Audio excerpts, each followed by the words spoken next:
Welcome. Yeah, ooh, we get like a The king club of DJ. cringe. Yeah. Welcome to the Mediocre Grappler Podcast. Not that I would know what a strip club DJ sounds like. You know? I've actually never been to a strip club. Really? You never once been to a strip club? No, actually, that's a lie. Oh, okay. Now I've been to tons of them.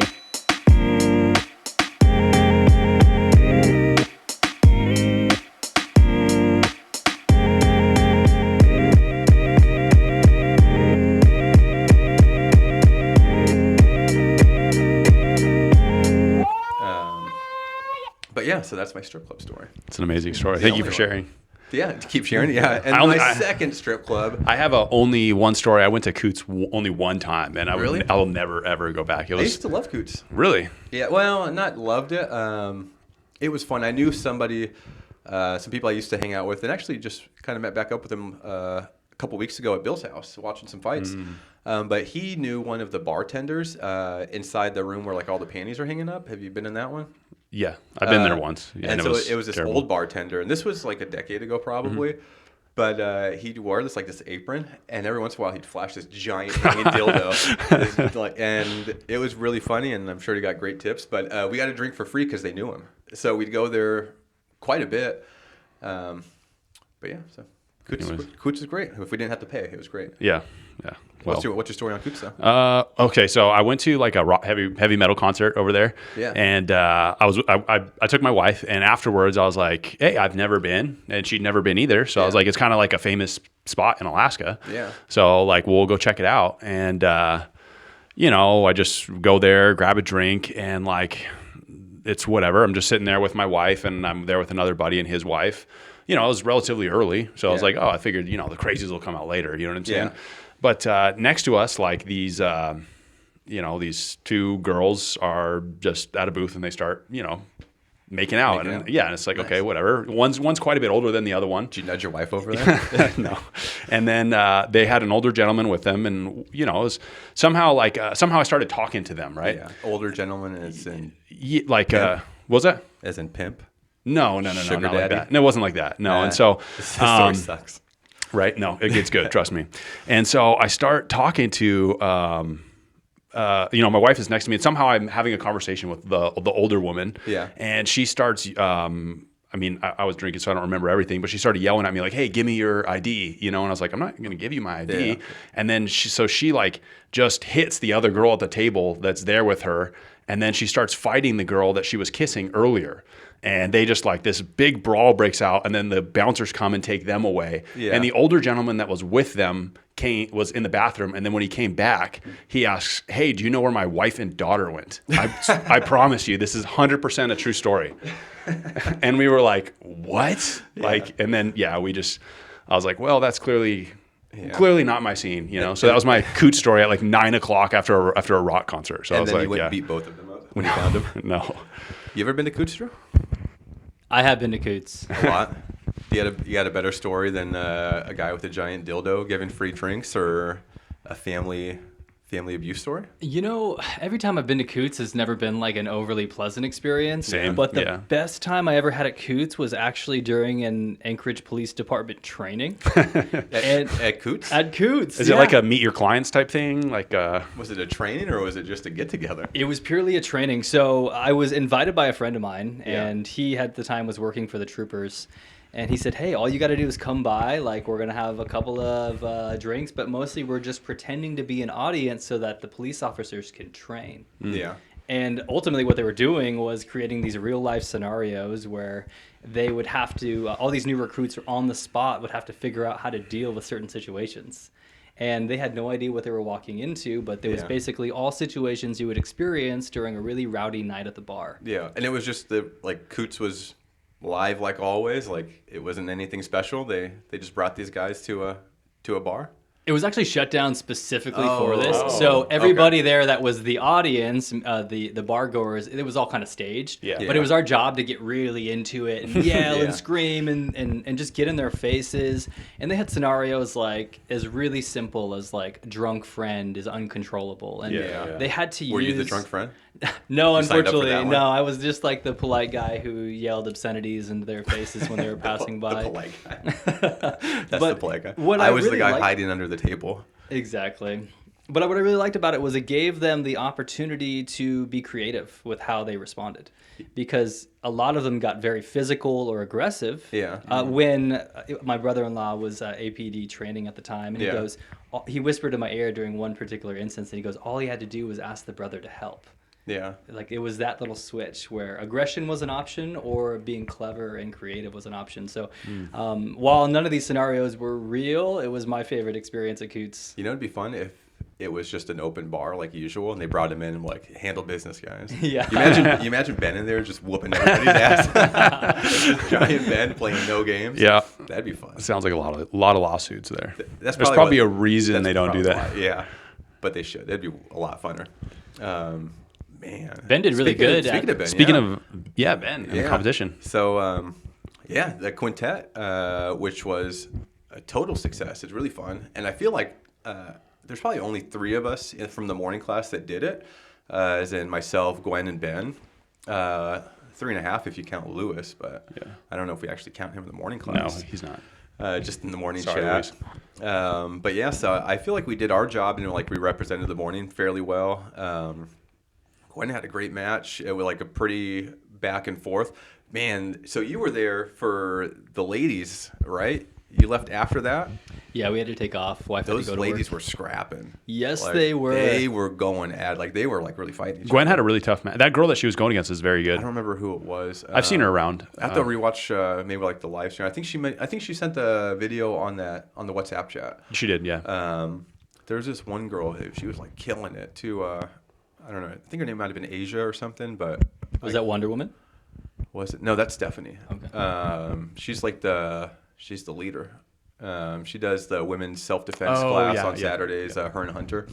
Eventually, we're gonna get them on because she has great stories and like mental health advocate and all that, and like women's abuse and running the women's program, which like, we've had some girls in there Yeah. that came into the morning class, and I think that just started there, so that's a great thing going. She does a good job bringing women into jiu-jitsu, and then Yeah. obviously, we get, rotation of 4 or 5 of them to come to the morning Yeah. class.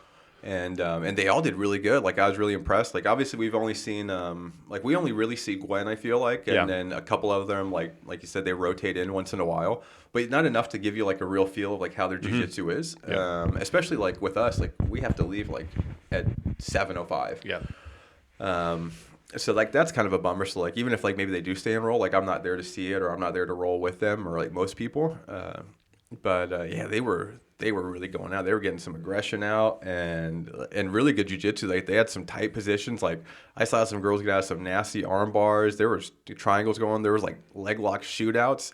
It was fun. They were like on the back, like cranking the face up to get under the chin. It was pretty. Michael Chandler, Dustin. Yeah, it was pretty close. It was some pretty nasty jiu-jitsu, which I love. So it was pretty fun. And then you left right after the ladies or after that combat jiu-jitsu match? Just after the ladies' match.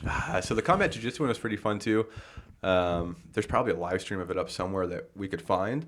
But if you don't know what combat jiu-jitsu is, or anyone listening doesn't know, it's just jiu-jitsu, but once it hits the mat, then you can open hand slap. And you could get like, the easy slaps with the fingers. You can get those like old school Boss Rutan slaps when like you're palm punching. I don't think they went to that extent because obviously like it's friendly and in-house.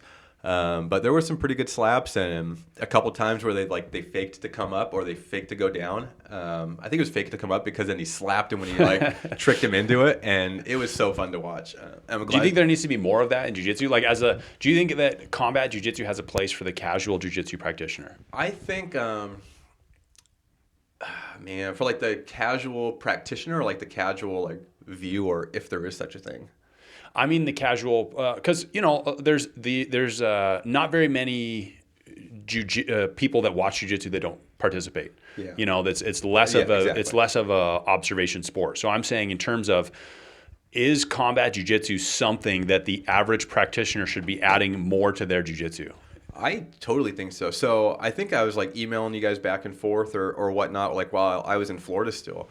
And we had a guy down there, so shout out to John Kaler. He does some stuff that was on was on Flow. It's like Carolina Combat League, but they'll have some like regular jiu-jitsu competitions, and then they'll have combat jiu-jitsu. And Yeah. like, so I started getting into like, not getting into it, but like helping him for it. So like we'd be doing combat jiu-jitsu in the Yeah. gym, and it was really fun. And like, it really shows you like that, oh man, maybe the jiu-jitsu you're doing, like sport jiu-jitsu, which is all fine if that's all you want to do. Yeah. But if you're more in it for a self-defense, state, then that's everything you learn in the gym is probably not geared towards that. It's geared more towards sport jiu-jitsu and like competing, not as a self-defense thing, kind of like maybe how it started.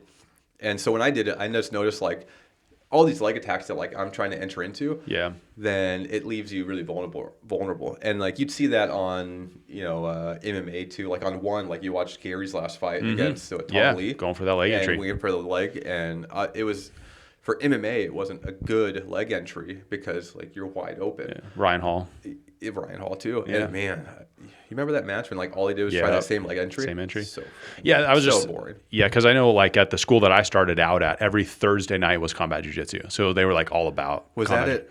It was in California. The Gracie University. Is it Gracie University? Yeah. So you didn't start up here before you moved down there? Like I thought you were a part of like the Gracie Baja like up here before you left. So there, so I guess you could say I trained a little bit when I was a kid. Yeah.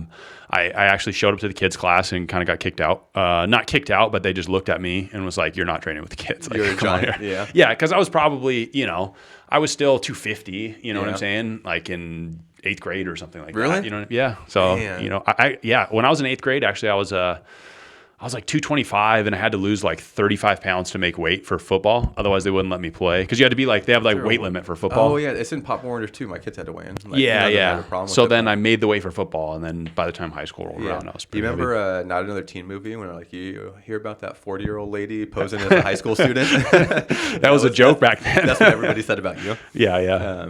So I did it for a couple of months when I was, maybe junior high, like 8th grade or something like that. And that was before, like all the different gym splits and stuff like that. Yeah. So like a lot of the guys that have their own gyms now were at Gracie, and I remember them when I was a kid. But, I did that for like 6 months and then I didn't train at all. And then I had a buddy in high school who fought in the AFC. Yeah. And so he had a gym key. So we didn't even have like a coach, or maybe he had a coach, but I would just show up and be like a body for him, like a punching bag, basically. And this is while you went to Bartlett? Yeah, this was in high school, yeah. And that was at Gracie Baja? No. He just had like a gym key to a different school. This was not had no association with Gracie Baja. I don't even remember the name of the school. It was there was so there was Gracie Baja back in the day, and then of course ABJJ, but there was one other one and I don't remember. It was like off Old Seward, I think. Was it? So there was one, and I'm not sure if it was Gracie Baja. Someone would know, but there was one off of Denali Street once upon a time. Okay. And it was like off the 33rd or something in a strip mall back there. Yeah. And I don't remember what it was. I think it was Gracie Baja, but I remember I went to that one like right out of high school. I was trying to get into more MMA than jiu-jitsu. Yeah. But there you had to like be accepted by Kevin Barber. Yeah. And like to be a part of like the fight team, and like I just didn't want to deal with that. Yeah. Yeah, there was, like I said, there was not even like a class. It was just me and him, and then we'd fight, and then I'd corner him sometimes. Really? And yeah, that's awesome. Well, it's awesome, but like I wasn't learning anything, and I wouldn't say that I fell in love with the sport. It was just, like you're young and dumb, and you heal fast, and it was just kind of more of like a toughness thing. And he was relatively successful, but I didn't really learn a whole lot. It wasn't until I got older and started jiu-jitsu in California where I started to kind of fall in love with it and make it more of a lifestyle. I would love to corner somebody. It sounds like it'd be really fun. And I'm kind of jealous of like the guys who got to corner me, because I'd rather see it from like the behind the cage perspective. Yeah. It seems like it'd be really fun, a cool atmosphere to get into. Yeah.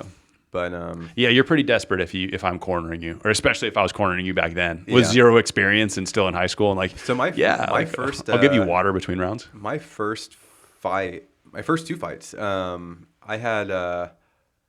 I had my sister's ex-husband corner me. Okay. At the time, I believe they were married at the time. Yeah. But like we didn't like do anything together. Like he was just like a college wrestler. Yeah. And I had him corner me, and then Maurice Mitchell. So he could like yell out, be like, "Mark, do a double leg." And I don't even think they yelled out. Like I feel like in the first two fights, like I was just like blank, and I don't remember anything. Yeah. And I got beat up. And then my third fight, I had Maurice and. No, not Maurice. I had Bill and Josh Miranda. I know the name. So I had them two corner me, and it was just like, you're just friends. Obviously, like, Yeah. they don't train or do anything, but hey, how would you like to come to the fights for free? Were you even training at the time?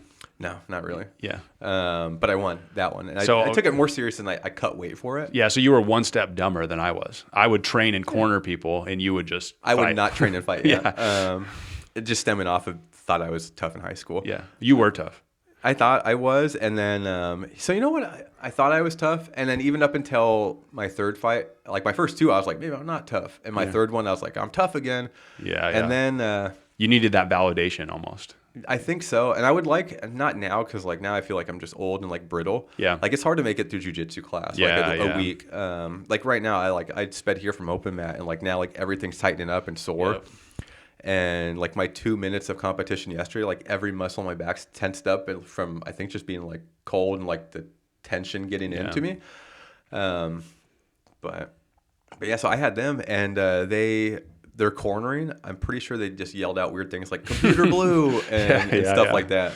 But it was fun. And I think they had a good time. I had a good time because I won. But eventually, like not eventually, but at once upon a time, eventually I wanted to get back in just to get like even up the record. Yeah. But now I feel like it'd be pretty cool if AFC comes back to if they're going to do like grappling matches in it, like kind of like the 1FC type of thing. Yeah. Which I think would be fun. You'd probably get some more like jiu-jitsu guys who don't care about MMA to come watch it and support it. And then maybe get like some boxing fights too. I think Thursday night the fights does that. Yeah. I'm not sure if they do any grappling, but I think it'd be fun to add into. And then I could just kind of validate myself by winning a grappling match there and be like, oh, my record in AFC is 2-2 and not 2-1 now. Right. But it's like kind of my old man pussy way of thinking about it. Like in no way, shape or form do I ever want to get punched in my face again. Yeah. But it would be fun to like do like one grappling match and call it good. The thing about like the competing is I don't like to do like the tournaments because you have to do multiple matches. Yeah. Like I'd like to do one match, like a sub only match, or like, you know, I guess you just consider it super fight though. Yeah. If it's just a single match. So if there's a better term for it, then feel free to insert that there. But the thing is, like, when I first started competing, and I've competed twice now if you include yesterday, twice since white belt. So in like the last 4 or 5 years, I've competed 2 times. Yeah. And they were at white belt in no-gi.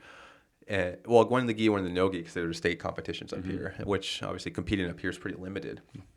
And the first one I did was in the gi, and I remember like we were just kind of like not even grip fighting, like it was like that weird white belt thing where like you just grab lapels and you put your kind of butt out, lean like, on each other. Yeah, nobody has any takedowns. And yeah, no one has any takedowns unless you're a wrestler in the white belt division, of and I'm course. so glad he wasn't. I think he ended up like pulling guard, but I don't remember. Yeah, it is hard to remember. It's so hard to remember. And we ended up on the ground. I don't remember how. And even like I remember not remembering. Like I was like, how did we get here? Yeah. And like I'm stuck in guard. I couldn't break guard, and then I think he triangled me, and then I did the absolute, and then maybe lost my points in the absolute, and then I did the no-gi tournament the same year or the following tournament. And I think I lost by points on that, but same thing. Like I don't really remember like how I got to the ground. Like just like one, I don't know if the adrenaline was like pumped up or it wore off. Yeah. I'd assume it was kind of pumped up. So I just don't remember it. Yeah, I did.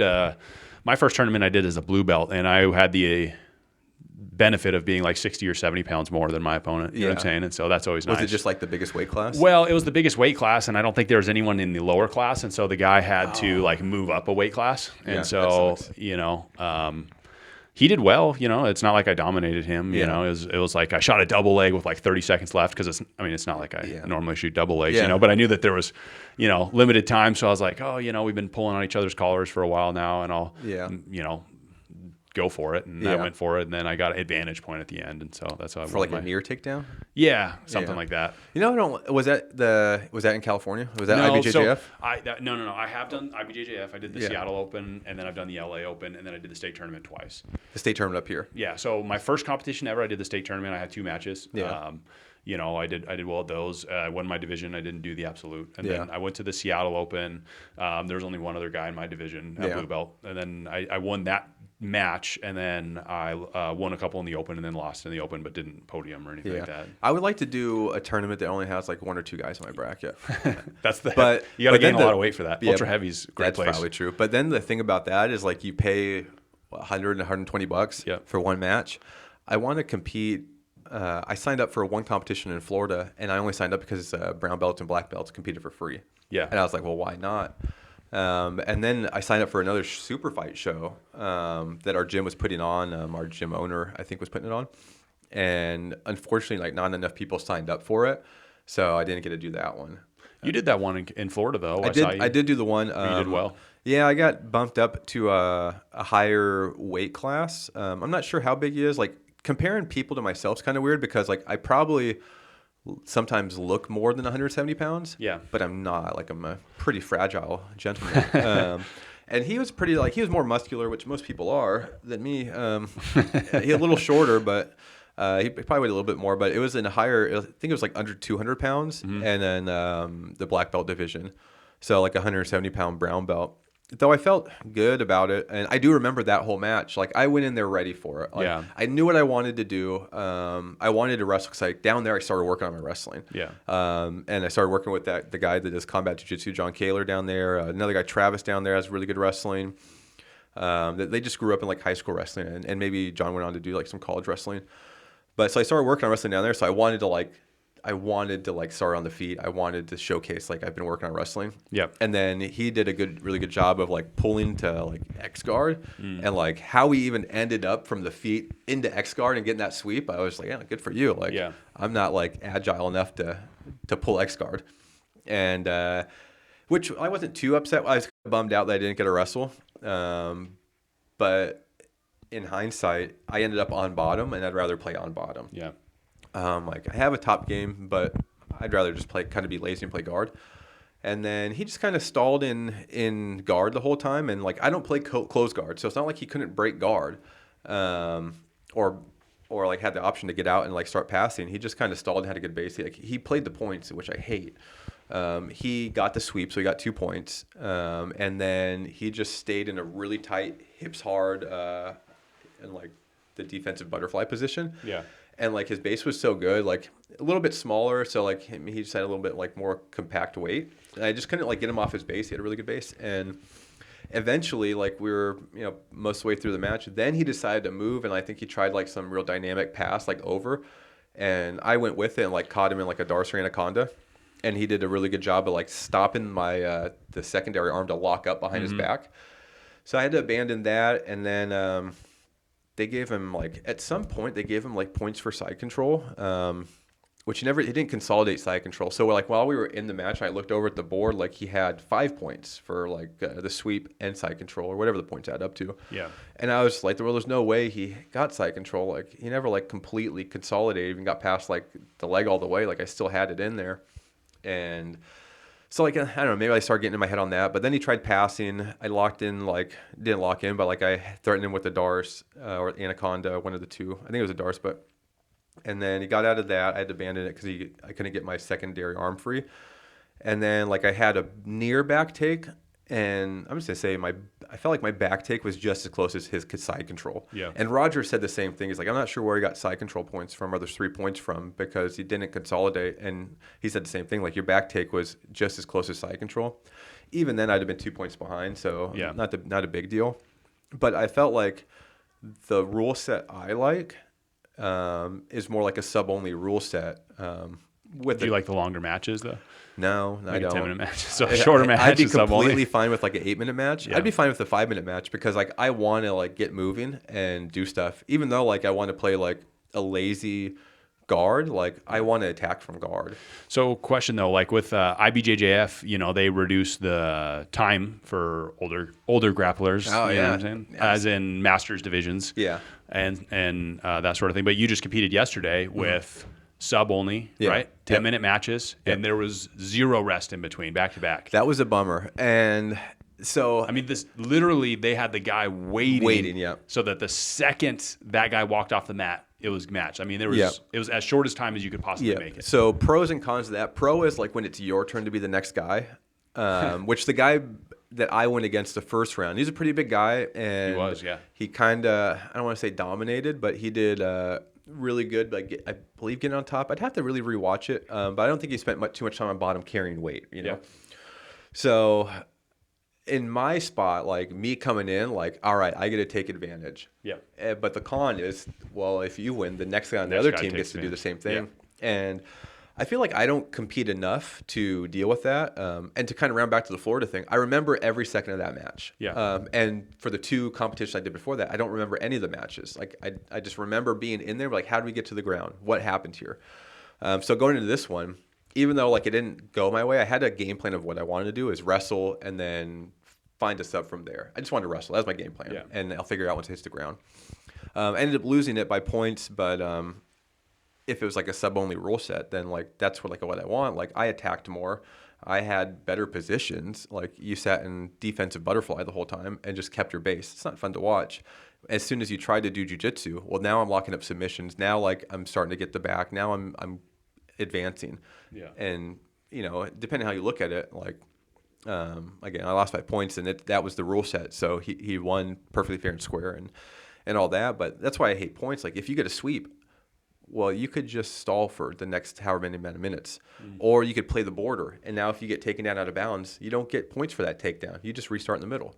But if you go to like sub only, no time limit, and you end up with like I believe it's who's number one type stuff, where you've got like a 3-hour match where the guy just doesn't expose himself at all. Yeah, and I would he's on his never, back. I would never do that, because even if like I played a pretty passive guard, Right. I would at somewhere in well before 3 hours, I would just be like, yeah, I'm done. Right, but I'm just saying at some point, you know, people play the rules and there's pros and cons to each. You know, I know personally the most jiu-jitsu I ever watched was this past ADCC. Yeah. And I feel like that was as far as a spectator sport goes, it's a more entertaining type of jiu-jitsu to watch. Have would you have liked to have To have been gone at in. ADCC? Thanks for reminding me. You're welcome. So yeah, like a 10-minute match is fine for sub only. I think 8 would be better for me. No, now let me ask you this though, because if you're like a local grappler and you're just average Joe, you know, that's I consider myself. I say I do dad jitsu. You know, it's not like no, for sure. No, you know, it's not hardcore. You know, even an 8-minute match. That's I'm 32, but I'm a heavyweight, and I'm like, man, 8 minutes is a long time. Yeah, it is a long time. Yeah. Yeah, and, you know, so but you look at ADCC, and I believe those are 10 minutes, right? Their preliminary matches are 10 minutes. Yeah, the finals are 20. So like if the pros do 10, and then what amateur, you know, like I said, IBJJF reduces their time for older grapplers. Yeah, what did they reduce it to? I think, well, I believe if you're 35 and up, I want to say it's like 6 minutes. That's perfect. Yeah. So like, and then in the gym, That's the point I'm making though. Is like, you know, you look at the rule set, even like you competed in yesterday. It's 10-minute matches, you know, but you're not no offense, you're not, you know, you don't do this professionally. You know, No. you. And I wish I did it more.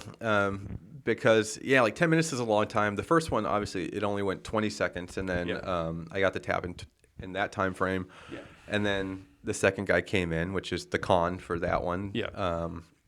That he came in, and in hindsight, and it's kind of exactly what Tom said. And Rogers told me this before too. Like if you're in the match and something, and you need to just kind of like, you know, get your bearings back together. It's like, just take a step back, shake it out, and then go back and engage.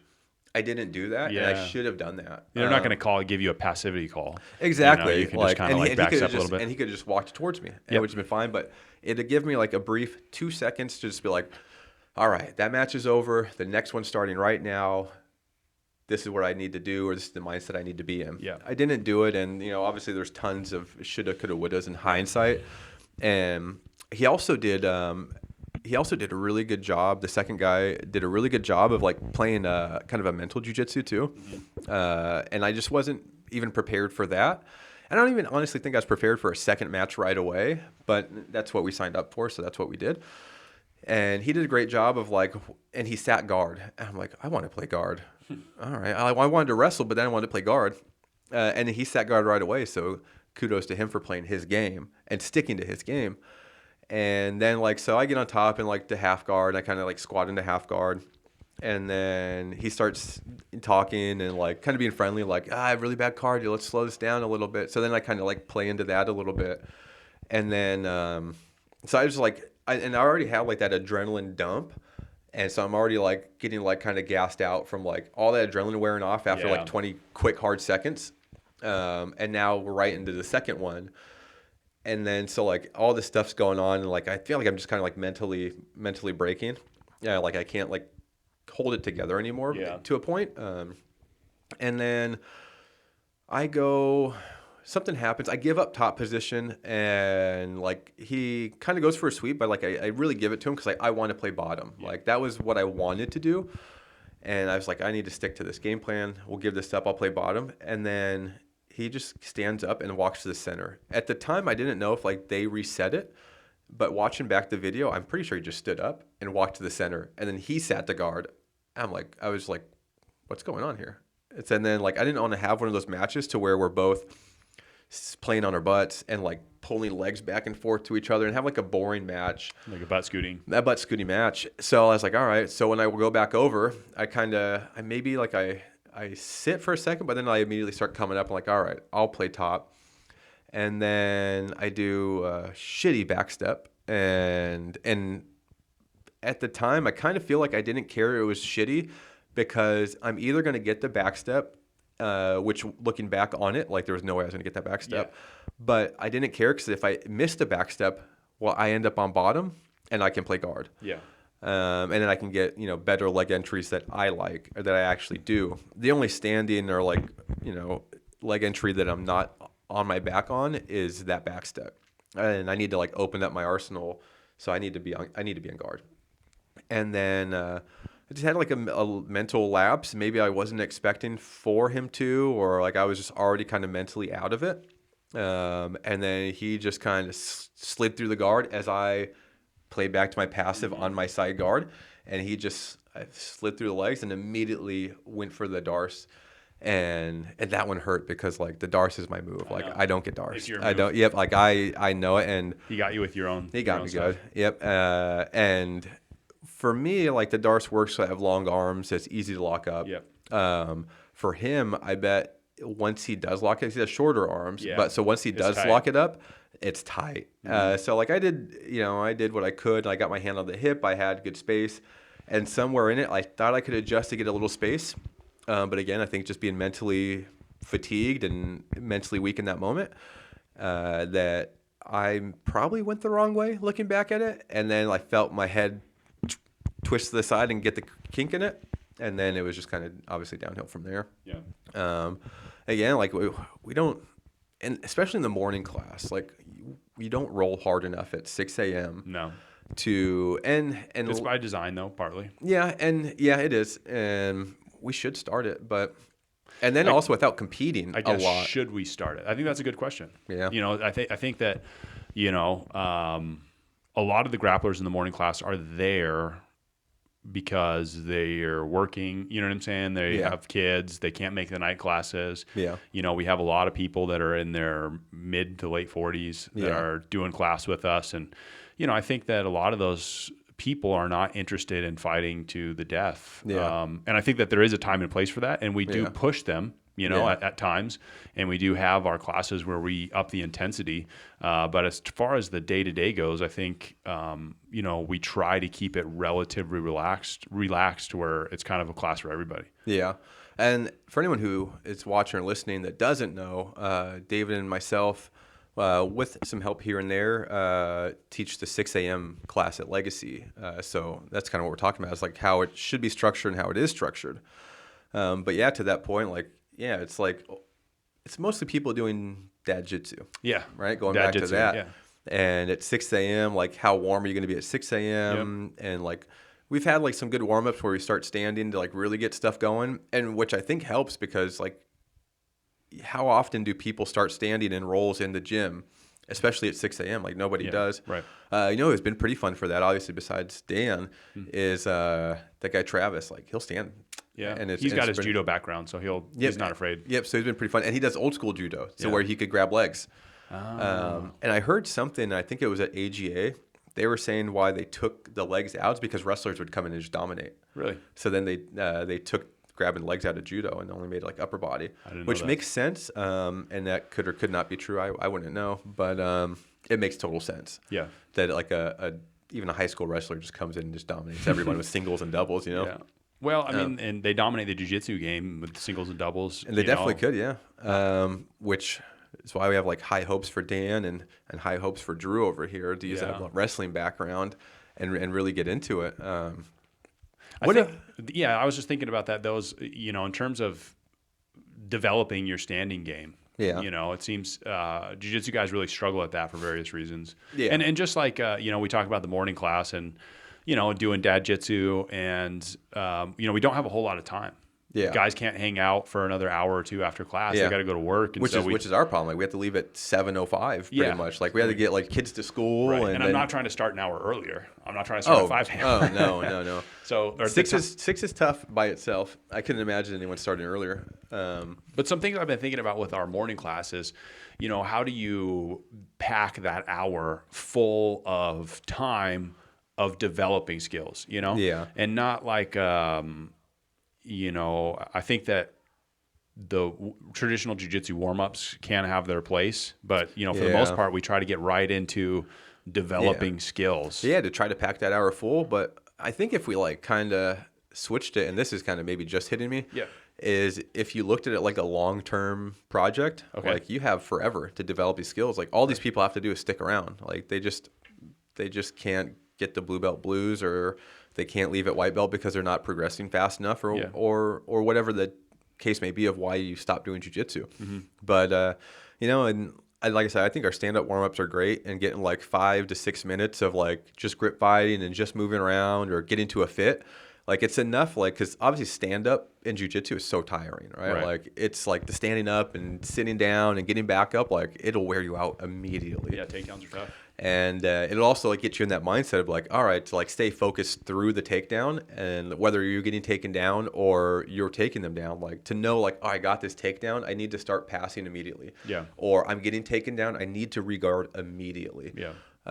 So to get like in that mindset, which is just kind of introducing most of those people in there, will never stand up. Yeah. And it's hard to train that tail end of things of, hey, I'm being taken down. How do I get to an offensive cycle as fast as possible? Or, hey, I'm taking this person down, but it doesn't matter unless I can get past the legs right away. Yeah, I need to get past at least one leg on this takedown. Like I don't want to take someone down and end up in guard and stuck in guard for 5 minutes, But like having that as like the warm up, and eventually we should probably do some. And who wants to shrimp up and down the mounts, like, or who wants to go practice like bridge and shrimps or forward rolls? Like, I'm sure they have their place, but we can do that and like let's warm up escaping side control. Let's warm up escaping the back, and like let's actually put it into play. And that's what I try to do when I teach. So I have I haven't used the term and defined it to everybody in morning class, but I haven't defined the term too much, but designated winner is something that I try to do in morning class. And that's been good too. Yeah. And the reason is because I think a lot of people, especially when they're just starting out in jiu-jitsu, is they just think harder is better.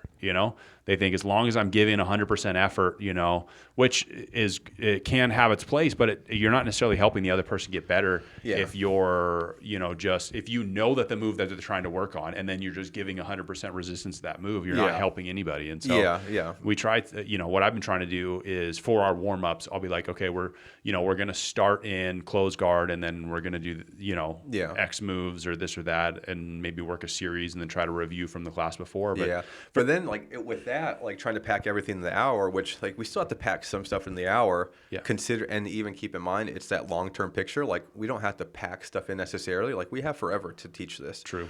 But like you still want to pack in enough, and like it is nice to review what happened on Monday if we're on Wednesday.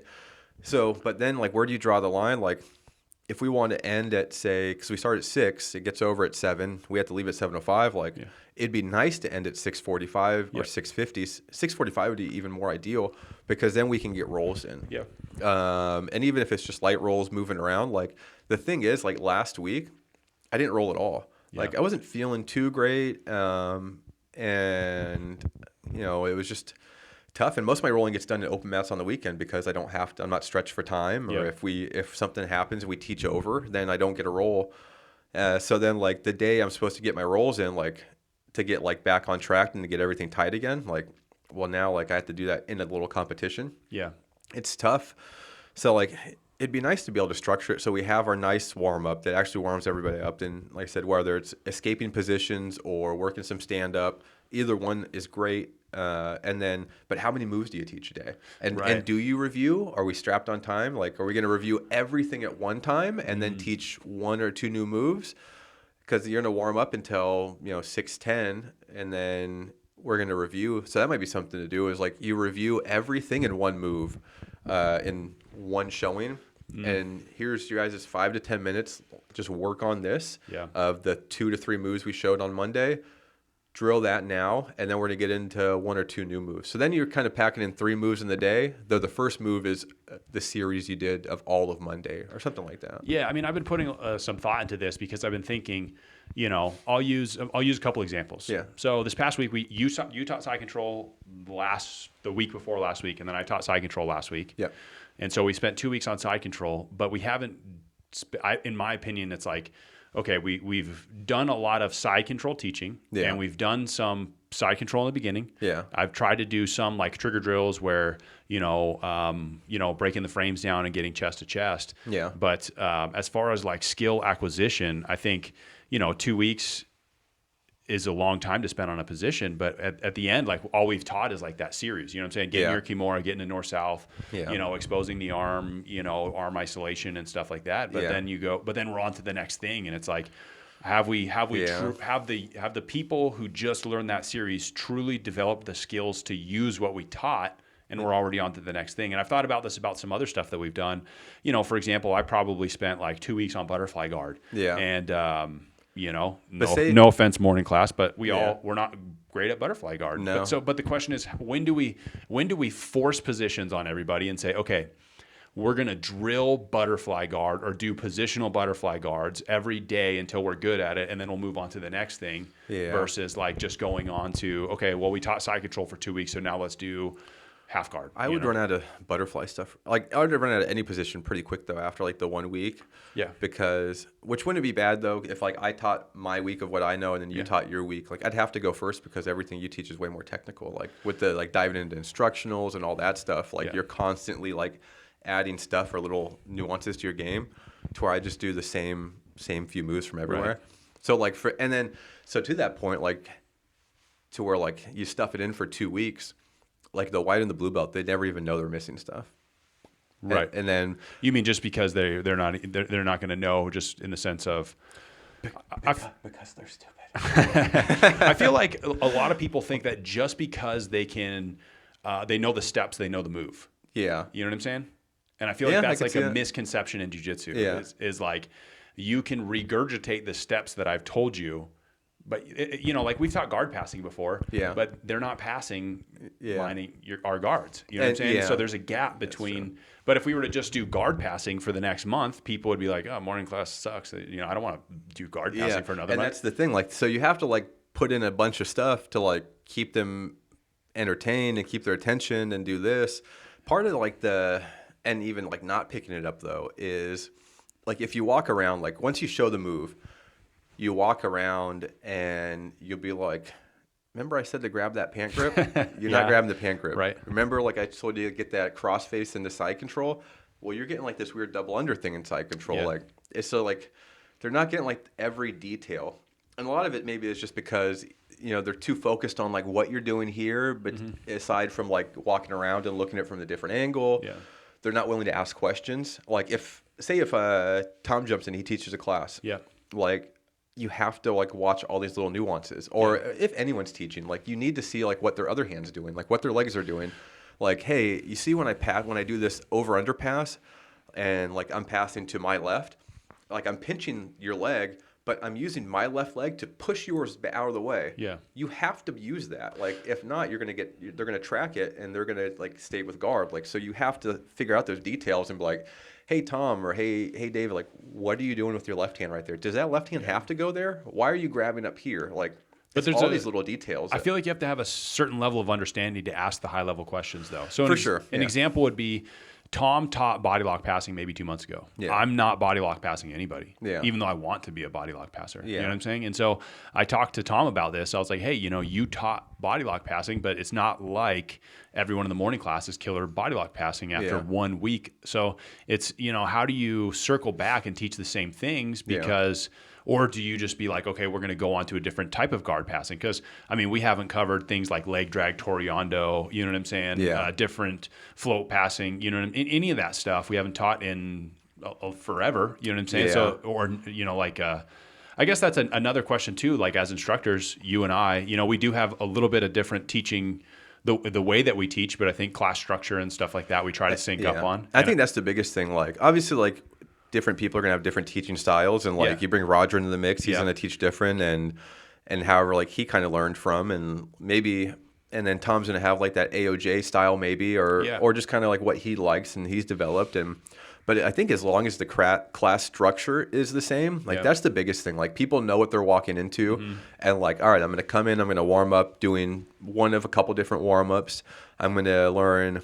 We're gonna recap. I'm gonna learn 2 new moves on top of the recap, or 1 new moves, or something. Yeah. And then we're gonna roll, and like I said, I think as long as the structure is good, then we'll keep building like that big base, that big core of the morning class, and get to bigger numbers. What I've been trying to do is bridge the gap between the move and the roll. And so like I've been trying, we do that with trigger drills, you know what I'm saying? And so we'll do trigger drills, but then I think there's still something in between the trigger drill and the actual roll itself. And that's where I think like, designated winner type stuff is valuable. Yeah, those positionals to where that. Positionals where, and not necessarily like an up, down, out. I think that is good. Yeah, I like that too. But so here's the thing with the designated winner. It's like, to a point, if you think about it, it's kind of like asking people to flow roll. Yes. And people don't know how to flow roll. As crazy as that is. True. That's a good point. Like, and I think to be good, like you really need to be able to flow roll. And it's just a roll with no pressure. Like I'm going to move, you're going to move. We're just moving. If I happen to get you in 3 bad spots in a row, that's fine. We're still flowing. I'm just flowing a little bit better. If you get me in 3 bad spots in a row, it's totally fine. I'm just going to work on scaping 3 times in a row. And I need to start figuring out where this flow goes for me to get on top or me to get to a better guard. What I don't like is when it's explained as, and this sounds bad because it's like we're just calling somebody out. But the thing is, like, I get why it's said to do this, and it's like you do a move, I do a move. Right. Well, we're not flowing. We're just taking turns doing moves.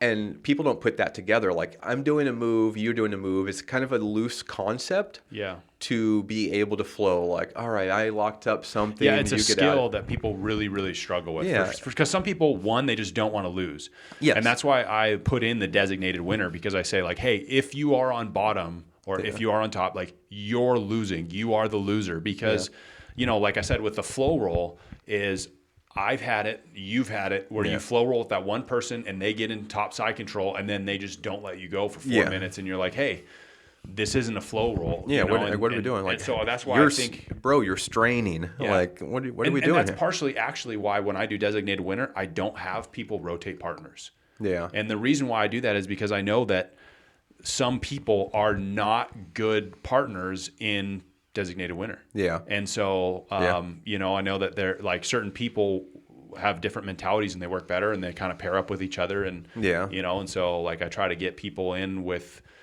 for example, like Tom's really good. Obviously he's a black belt, you know what I'm saying? And he's really good at giving you the right triggers to get you better. Yeah. He's actually very good at that. And that's the thing, like, and even being like the uke. And so to compare the uke and Tom and the training partner, what's Tom going to do? Like, who's he going to train with now? Yeah. Someone's going to be really lucky. Someone's going to be lucky. But, using high-level black belts as an example, is they're expert ukes, if that, you know what I'm saying? Like and it's really bad, or it's really easy to get someone who's a really bad uke. Like, you're not giving me anything realistic here. Like, correct. You're kind of just being like a dead fish here. Yep. I need you to leave. I need someone else in here who's going to give me a good look. So it's like, and then those people are obviously going to be someone's partner. I'm not saying there's anyone in the morning class like that. So morning class no is offense to anybody. But we do it more in the morning class. But in general, like you could get a bad person who just doesn't give you the reaction to demonstrate the move. Yeah. And then if you send them out, bring a different uke in, well, the person you send out, that means they're going to be a bad partner to the next guy. And they're not going to let their training partner be able to do the move because your posture and your guard is just hunched over, or like, So that's why I try to keep people so easy. So my thoughts are that's why I try to keep people, the same two people together, so that person can give the other person feedback and they can try to like, you know what I'm saying, help coach each other up as to be better and spend more time. I don't know. That's Another plus of that would be like if there is that bad partner who just doesn't give you good reactions, at least we don't like soil everybody. We just stick with, sorry, drew the Graham, short straw. you're having a terrible day today. We got so-and-so paired up with you. Graham, you drew the short straw. You get the bad partner. I'm sorry. He's kind of the whipping boy for class today. We'll just give them to Dave. Yeah. He does a good job managing, helping out there. But yeah, no, so again, back to that thing of just like, what is the right amount of time to spend on a series and the maximum amount of moves that you can teach in a morning in a single class? Because I feel like 3 moves is way too much. I think it is too. That's what I'm saying. Like if you, it's too much for me. It's too much for me too. And like I said, I 100% agree. Like, so like 2 moves is like the perfect thing.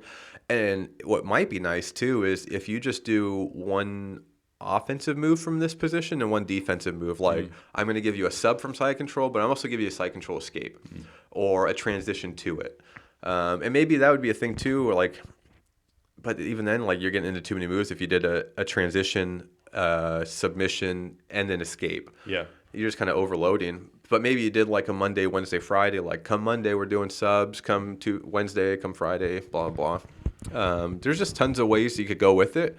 It's just trying to find the one that like keeps people's attention, because like we kind of said, like you don't want to spend 2 or 3 weeks on something and people like, I don't want to do another week of side control or whatever it may be. But there's also like a risk that we take too with some of the newer belts. You know, like let's take our fresh white belts. You know, like Drew for example. Like you know, let's say Drew's been coming to morning class for how long? 2 months now.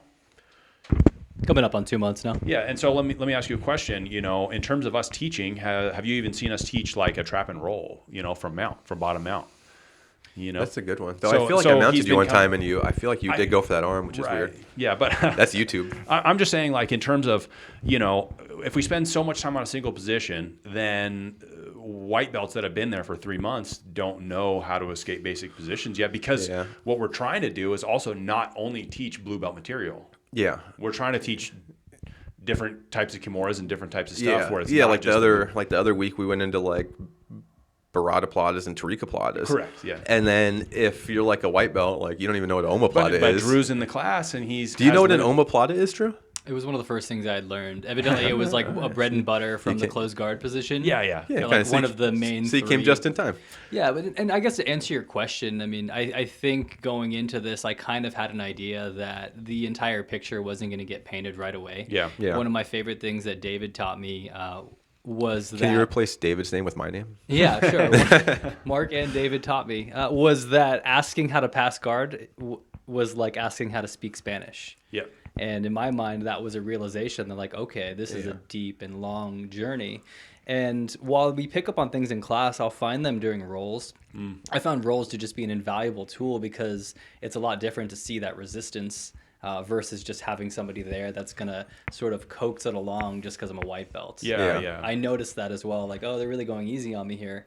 But once that pressure becomes real and once the resistance becomes real, any sort of formal education goes out the window. Yeah. And then it's like relearning that technique and trying to figure out how to apply it in a role. In a role, exactly. So I guess to sort of answer your question, like, yes, I can sort of visualize the things that are taught, but oftentimes like the core concept of how to frame or how to just not be on my back. Yeah. You know, maybe I'm in side control right now, but at least I have some sort of defense, generally speaking. Yeah. And you guys have been really open. I mean, pretty much anybody in the morning class, honestly, has been really open to just answering that question. Okay. Yeah, there's great guys in the morning class, like, and everyone's like willing to help and like greet you at the door and be a really good ambassador. Like you said earlier, like Dave's great for that. Yeah, like, he is. He does a great job of meeting people retention. at the door, making people feel like welcome and putting the iPad part out for of corporate. the group, putting the iPad out. Yeah, we're working on that.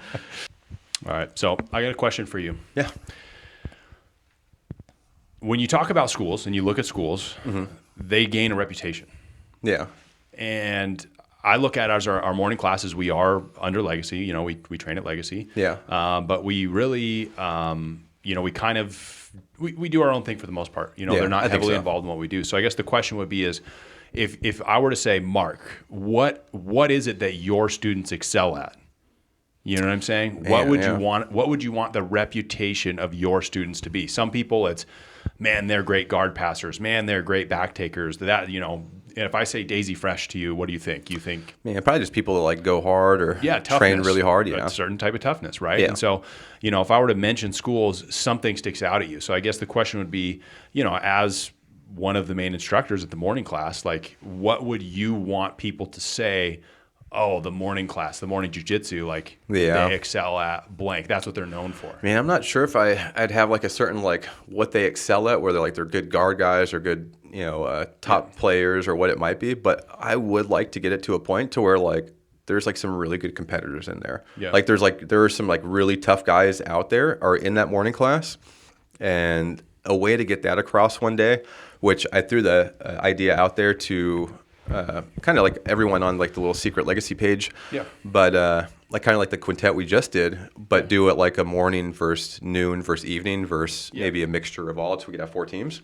But even to like top that would be 1 white belt from each class, 1 blue belt, purple, brown, black, and then all the white belts do like, if there's only 3 like morning, noon, and night, then they just do a round robin. Yeah. And then all the blue belts do a round robin, and then just make 1 point for win, and whatever team has like the most after is like. That's the best. So question, I'm going to push back on you for a second. Yeah. Like we discussed earlier, a lot of people that do morning class are doing morning class because they have life. That things are going on. They have kids, they're older, they're working. And, obviously, I think every instructor would want to say, like, I want to see my students kick butt in competition and dominate in competition and have that validation of their teaching, right? Yeah. I think that's, I know that, when I competed, when I was trained under Roger, you know what I'm saying? I'm sure that he was happy for me when I would win and all that kind of stuff. I think Roger's the same. Like he wants competitors. Like he wants people to compete. The morning class caters and appeals to people who have lives and lives. That and just so it's work. not, we get less of the young military guy who's, just wants to fight and grind in the morning class. And we get more of the dad like myself who's just like, hey, I'm training jiu-jitsu right now, and it'd be great if I could go hard and not be injured for a month. Yeah, that's just like a hobbyist. It's just here to to have that new hobby or a new skill, and which is totally true. So like the morning class probably isn't ever going to be like a breeding ground. Looked at for like really good competitors. And it'd be really hard to even say they'd be like what do they excel at? Like they have great guards. A lot of the people they're like maybe they don't even like work on the guard. Like Dan started to and like killer. He's going to kill everybody. So I'm saying us as instructors then, if you and I were to steer this ship and say, I want our morning crew to be great at X. Yeah. If you could think of something, would you want them to be known for just being tough? Would you say, I want them to be great leg lockers, or it's really unstoppable tough. arm triangles? You know what I mean? Yeah, that's tough because like not a lot of guys do, and it'd be hard to gear everybody towards leg locks. Correct. It'd be nice if they were like really good like back players or something. And it's hard for me to say, like, I want them all to be like killers on top because I don't really play top too much. Right. And so like as an instructor then, oftentimes the students excel at what the instructor. Exactly, yeah. So you're going to learn 1 back take from me. You're going to learn some leg entries and how to leg lock. And then you're going to learn how to get to the back and choke. Yeah. I guess would it be cliche to just be like, man, like if we just had it known, like they're just all really well-rounded guys. Yeah. It's like an easy answer, but again, like you said, like we're mostly hobbyists that are training around like our family lives or doing this. It just fits our schedule. Something I've thought of is that for the morning class, and you and I haven't been following this format as much, but when Roger taught, I feel like he did a great job of instilling exceptional fundamentals. Yeah, for sure. And I think that's like one of the ways to like, you're learning these moves, but you also have to be able to open your mind and know that these moves can translate to tons of other positions. Right. to get that, and then it'll work out by like just teaching you like the fundamentals and the basics, because you have to be able to apply those fundamentals and basics to all these other areas, whether it's something crazy like a tarica plata, like you're still getting tension on the arm and you're still working on getting it behind the back. It's not some crazy move. If you think about it, you're just throwing your legs into place. Yeah, something that I try to throw like little nuggets in sometimes when I teach. I said it and probably it went over to like people like Drew's head. Maybe, I don't know. You can let me know if you remember. But, you know, when we were teaching side control and I was teaching consolidating side control, one thing I said is anytime your opponent's feet are pointing at you, it's probably a bad idea when you're on top. And that relates to passing guard. And I've said it when I teach guard passing, but I just try to throw out these little nuggets, you know, that maybe it sticks, maybe it doesn't, you know. I don't know if you remember when I said that, Drew. Probably not. I try to throw in like little concepts too, like this isn't just like part of this move. This is a concept of jiu-jitsu. Like taking space away is a concept. Right. Making you uncomfortable, it's a really big, broad concept, and it's a silly one, but that's what jiu-jitsu is, making you uncomfortable. Yeah.